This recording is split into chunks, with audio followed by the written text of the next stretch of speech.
Well, hello. Um, Man, what an evening it's been for me. Just been busy doing things and taking care of business of things that I needed to do and talking to some old friends that I haven't spoken to in a while. Hopefully your day is good. It is Tuesday, right? Yeah, today's Tuesday. And and tomorrow's Wednesday. Okay, I'm being silly. Um, no, it's just the realization that, hey, we had a long weekend and now we're back to getting into a grind. So that's something different. And I hope that everybody's in a good recovery mode from the long weekend. Uh, you're talking to I used to have party days. Those days aren't happening anymore. So, which is probably a good thing.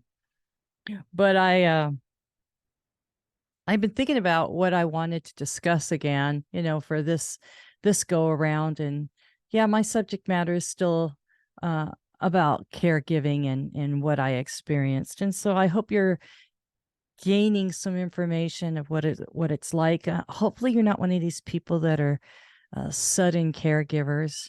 Um, and nothing is more challenging than having to go through the mode of being a sudden caregiver.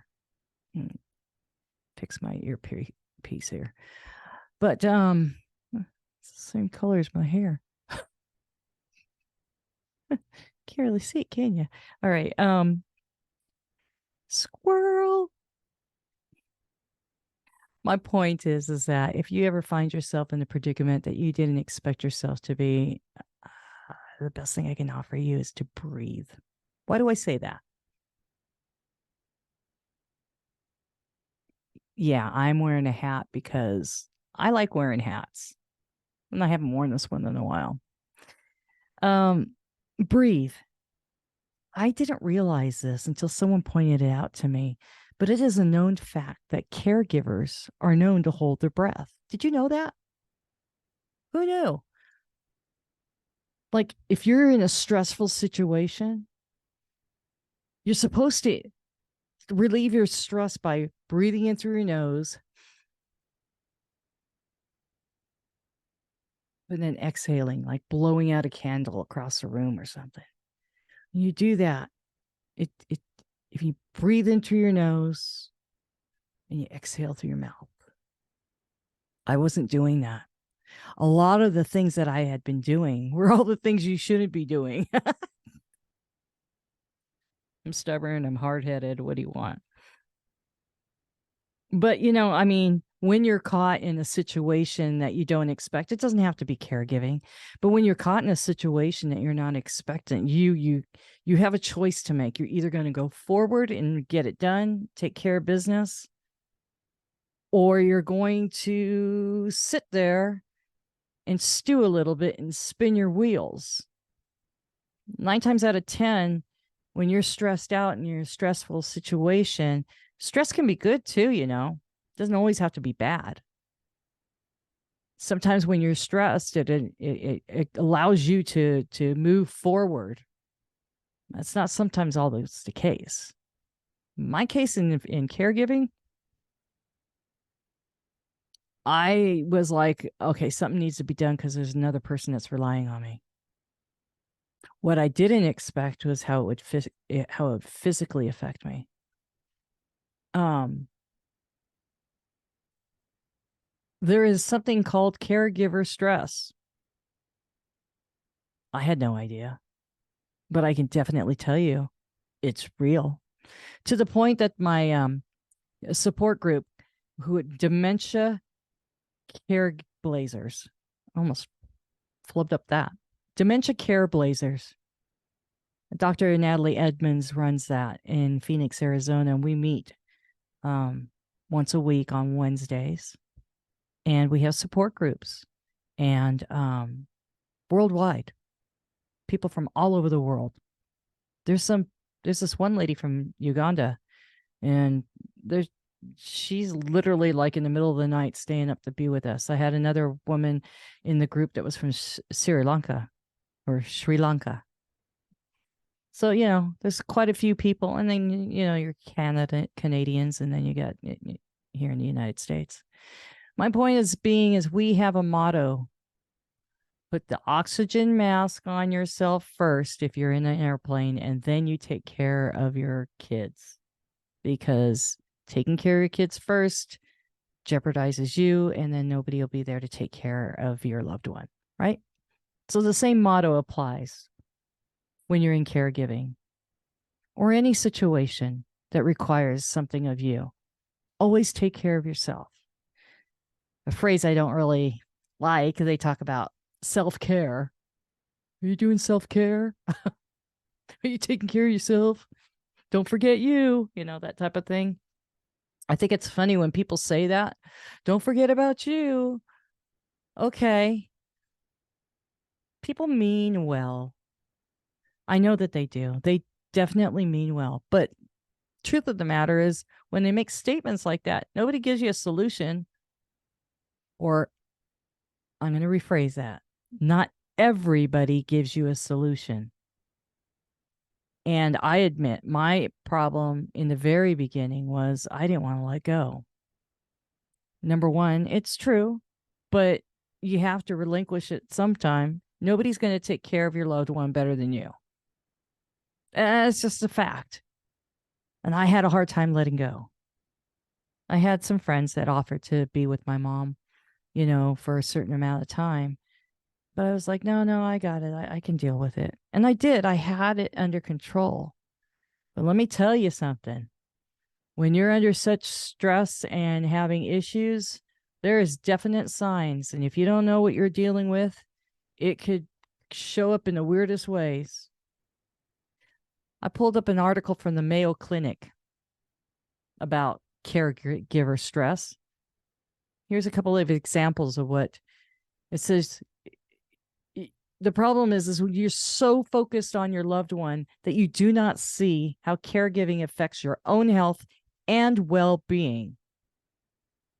Here are some signs of caregiver stress, and they include feeling burdened or worrying all the time. That's not really me, but okay. Feeling tired often. Me. Sleeping too much or not enough. Me too. Gaining or losing weight. Wow, the latter, I ate everything in sight. I was like a puffer fish. Thank God anyway, I'm getting better. Becoming easily irked or angry. Oh, hello, my middle name. And I apologize to my family and friends that may have had to witness that, but it's true. Losing interest in activities you used to enjoy. Again, I'm a musician. I love to do praise and worship, and I just wasn't doing it. There was a point where I was teaching myself to play bass, and I pretty much picked it up, and it was good. It's good. But there wasn't any enjoyment anymore. It just, everything felt daunting. And here's another one: feeling sad. I had that quite often. Frequent headaches and other pains or health problems. Oh, the challenges, yes, that I had taking care of my mom, especially when she was bedridden. People with dead weight, I don't care how big or how small they are, it is a task. And let me tell you, I pulled muscles that I didn't even know I had. And the problem is when you get into that situation, you can't function, and you certainly can't function for your loved one. And again, I know I talk about caregiving and all that stuff, but you have to remember something too. This applies to anything. Misusing alcohol and drugs, including prescription medicines. Okay, that was me in the past. It's not me now, but it has to do with coping. And I couldn't cope. when I was younger, especially in my high school years. Well, not in my high school years. It was after the high school years. I was a young adult, but I didn't know how to cope with things and misusing alcohol and drugs or prescription medicines. I mean, unfortunately, I have that history. And I will praise God. In January, I've been clean 36 years. I think 36 years. Yeah, I'm not going back there again, but it is an issue. It is a definite issue, and you need to be aware of it. Missing your own medical appointments. You put everybody before yourself, and then you just don't even bother to take care of you. Man, these are all things. Too much stress over time can harm your health. And as a caregiver, you might feel depressed or anxious. I'm right there. You might not get enough sleep or physical activity. I had my dog stay with me at my mom's house, and really, he needs to go out. So I found myself working off that frustration by giving him walks. And my mom lives on a big hill, and let me tell you, that driveway was an SOB to go up and down. But okay, it got my heart pumping. I had some endorphins going on, so that's a good thing. Or you might not even eat a well-balanced meal.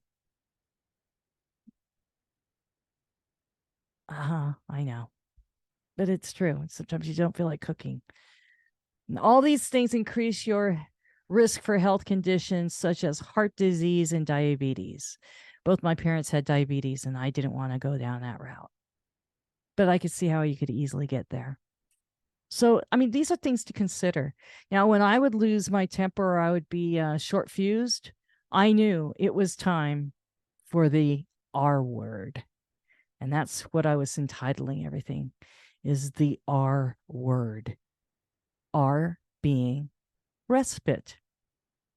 I kind of said in the last video about respite, and I didn't know what the word respite actually meant when I brought my mom to an active care facility for active adults. My mom was still walking at that time, and she needed a place to stay while her house was being renovated for it was being renovated for a flood that happened uh, in her house. And the director said, "Oh, we have a respite rate." And I was like, "What the heck is respite?" And then when he explained it to me, I'm thinking, why would you need to have time off? Oh, I figured it out pretty quick. When mom needed me there 24/7, you do need that time. You, even if it's a day or two. My problem with the respite is that I had to search for someone that I felt was a well suited to take care of my mom. But the other part is that my mom was still very much aware of who was in the house and what was happening. She didn't want just anybody. There's no way. If she didn't get along with that person, I was back to square one. I needed to find somebody. And you get creative in how you find somebody as you test them out. And because my mom was fiercely independent, I had to sit there and go, Mom, this person's here to help me, not you. But I want you to know, if somebody's here, it's because they need to help me. And then in the process of everything, we just kind of like slowly became friends, and they get to know my mom. And, you know, they don't, I'm hiring them to help me so that I can get a break in whatever it is that I needed, whether it's for a few hours, 4 hours, 5 hours, whatever I needed to do something in the office. It didn't matter. I just needed the time. And then it became 6 hours, and then 10 hours, and sometimes 12 hours, in some cases, even overnight. But the big trick was to get my mom to agree to it and have them become a friend. But it was always, when they were introduced to my mom, they were here to help me, not my mom, because my mom will always say, I don't need help. I did find somebody eventually after like 5 or 6 different people that I tried. But yeah, backup caregiver is a real thing, and everybody keeps talking about self-care and pay attention to you. You bet. I'm paying attention to me. And it was like the things that I would do is like to go out to dinner with somebody, to go home, to just kind of have time for myself. Those are all important things that matter. But seriously, if you get to know yourself after a while, and caregiving respite time is vital. My problem was that I didn't always have enough money to hire somebody to come in and help. I had to budget things right. I had to be creative and figure out how can I afford this person, because sometimes they can charge anywhere from $20 an hour to 25 to $30 an hour. And if we're talking just like 4 hours at $30, that's $120 for 4 hours. It may not seem like much to some people, but it is a lot. And that's only one day. So if you need to have help every day, do the math. That's a lot of money. That's almost what? It's like $600. Easy. In 1 week. And that's the thing that sucks about it. It's just there's a definite need out there. But it's affording it. And a lot of times people can't afford it. Now there are some places, that I know if it was hospice or something like that, they do offer a respite time. Maybe it's for a few hours, but you need to ask. You need to ask. If you're in a program, you need to ask and see what's available in your area, your country, your state. They even have situations, which I never brought my mom to, but I'm aware of it because of my support group, that, adult daycare. And I see senior facilities where they say daycare and all that stuff, but I hear stories about spouses taking care of husbands or wives, and they take them to adult daycare. And it's quite interesting. I mean, it's exactly what it says. They have them there for so many hours. They meet other people. They do activities and such. So that's considered respite as well. But it's vital. You need to have time to yourself. You need to have time to claim you back. You need to have what we used to say this in church. I need to have a moment that I go to the mountain. I need to go to the mountain, and I need that refreshment over me. I need to have a renewing of me so that I can go back to my mom and go back to the loved one and be able to go, okay, what is it? Namaste. I don't know if that's true. Peace. You want peace. You want sanity, right? You don't want to bite everybody's head off. And if your loved one starts acting up, you don't want to like bite them back. So, because that does happen. It's just, it's just nasty, and take care of yourself, and that's a big thing. And I had to figure out ways, because it is stressful. Everything is stressful.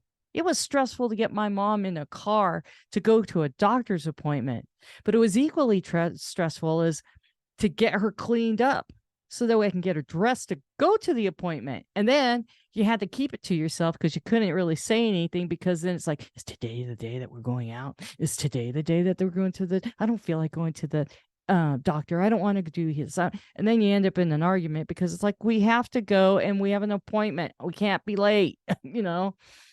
It's just, it's like kids. We're going to be leaving. We're going to be leaving. Go put your shoes on. Yeah. They find something else to do. And did you get your shoes? I can't find my shoes. We have to leave in a minute. Get your shoes. And everybody's scrambling around to find everything. It's the same thing. You're just dealing with an adult who knows how to talk in full sentences and then forgets it 5 minutes later. Oh, it's just crazy. But anyway, so they have in-home respite where the aides come to your home. Adult care centers and programs, which I kind of mentioned, in short-term nursing homes. And that's what I did with my mom for the months that I needed to have her in the place. So, and they have reasonable respite rates. But I want to tell you, I mean, I think the biggest thing that you need to learn is that you're never alone. And I found myself saying that because isolation, that feeling of isolation and sadness, it is real. People will always offer to help. Is there anything I can do for you? You just let me know. Well, 9 times out of 10, people want to help you. They don't know how to help you, but you have to learn how to ask for it as well. Because, they say, hey, you just let me know. Well, chances are I'm not going to know what I need. And it was that I didn't know what I needed. And even if I had, if they want to buy groceries for you, then I'd say make a list and send them on their way. If they want to make some food for you, by all means, let them cook for you. Bring over a casserole because there's days you don't want to cook. I don't know how many times I was folding clothes and I was so exhausted. I fell asleep while I was folding clothes. And it wasn't late at night, it was like during the day. So it's like my body said nap time, and that was it. I'd be sitting in a chair watching TV, and it's like, oh God, I'm so tired. Okay, I just want to watch the end of the show. And I wake up and it's another program. I missed the freaking end of this movie that I was watching. Happened all the time. It's a crazy, crazy life. And in my mom's case, I got her one of those remote buttons, because how like a call button. And it had a stupid little bird. It had different sounds, but she picked the little bird. It was like a Tweety bird. And every time she pushed it, the thing would chirp. I don't know how many times I wanted to throw that thing out the window.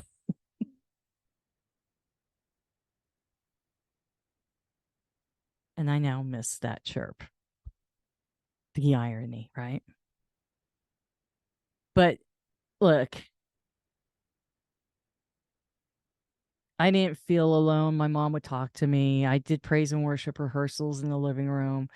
I'd have my amplifier going, and my mom would be on the other end of the house. She's stuck in bed, and I'd finish doing a song, and I'd hear really faint applause. We always say when we're in church, we're playing for an audience of one, the man upstairs, right? We're playing for him. We're not playing for the people in the congregation. We're playing for him. We're playing into him. In my rehearsal time at my mom's, I was literally playing for an audience of one. But I loved it because mom loved it. And those are memories I'll always have. I'll always have that. Respite. That is the R word. Respite. It's your time to, another R word, recover. It's your time for another R word, restoration. What do they always say? Body, mind, and soul. They need to be restored. They need to be healthy. You need to pay attention to you. And everybody has pretty much said that to me. And I felt the effects of not having that respite time. And let's leave that there. It's so important. It seems selfish, that as a caregiver, when you do respite time, and you take that time for yourself, I admit it does feel selfish, but it's so necessary. And God bless the people that do that. Like I said, I had searched, probably went through 5 to 6 different people, and I did find someone that was able to help me out. And we kind of worked out a price. I couldn't do it all the time, but when it happened, it counted. And I was blessed. I was blessed with somebody from church that was able to help me. And when I wanted to go away, they would stay overnight. They worked with me. It's a whole different way of thinking, living, being. And even my mom knew I needed that time. And I thank my sister who lived in the state of, well, she still lives in the state of Hawaii, for the times that she did come out and help me. And she would stay with mom for 5 days. So I found out that the more that things got more intense, I needed more respite time. You know, like I think at my one point, my sister would come like every 6 months, and then it was like every 3 months for like 5 days. It would be for a week, but 2 days would be travel days. And it would be helpful, but I found out for me personally, I needed more because it just became more and more intense. That's nobody's fault. It's just the way that it was. And so you will know what you need, and you're going to know what you need for your time of restoration. It all differs. And you will find out that people will offer to help you. But the problem is when you're in the midst of everything, sometimes you don't always know what to ask for. I mean, there were times where I just wanted somebody to come over and do the dishes. I hate doing dishes. Oh, I absolutely hate it. And so I'd have dishes in the sink and all that stuff. I would be happy if someone came over and just did dishes for me. And if they didn't do dishes, could you just clean the floor for me? I'll do the laundry. I don't care about doing that. But you get mentally exhausted. Because if you're not thinking about one thing, you're thinking about another. And it just seems it just doesn't stop. But the reality is there is a day that everything stops. It's just when you're in it. And the isolation is real. That's a common thing. Depression is real.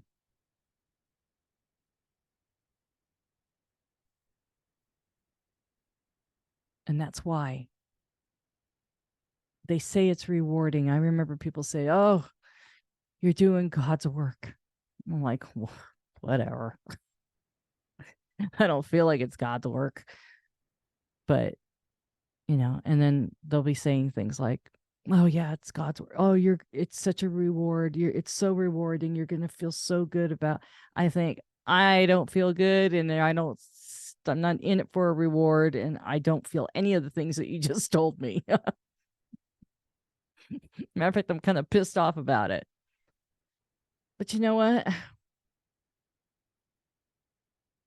They were right. They were freaking right.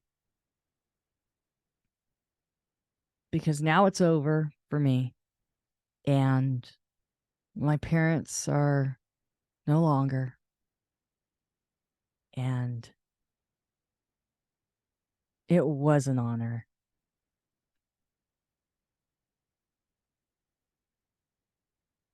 It was weird. because when I was done, I remember going out. I think I was going out to dinner with somebody. I can't remember what it was, but I had this sense of urgency.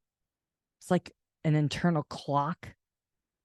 You need to get back. You need to get back. You need to go back. And then I realized, the hell, why am I thinking that? Where am I going back to? There was nothing to go back to anymore. That box I was put into, it it was gone.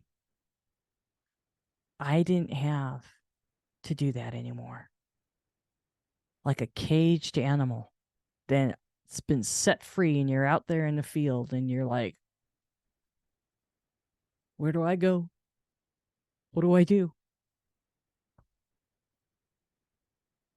It's a strange feeling to be set free like that. So if you're in the midst of your caregiving journey or you're just starting out, just remember, you cannot let you go. You're important too. You matter. And there's always help. Don't be ashamed to ask for it. If you ask and it doesn't go the way you hoped, that's okay. Someone else will step up. It will be okay. But take that time for yourself. And if someone offers you respite time, you take it. Because the journey does get tougher towards the end, and then it stops. So with that, be blessed. And remember, always be good to yourself.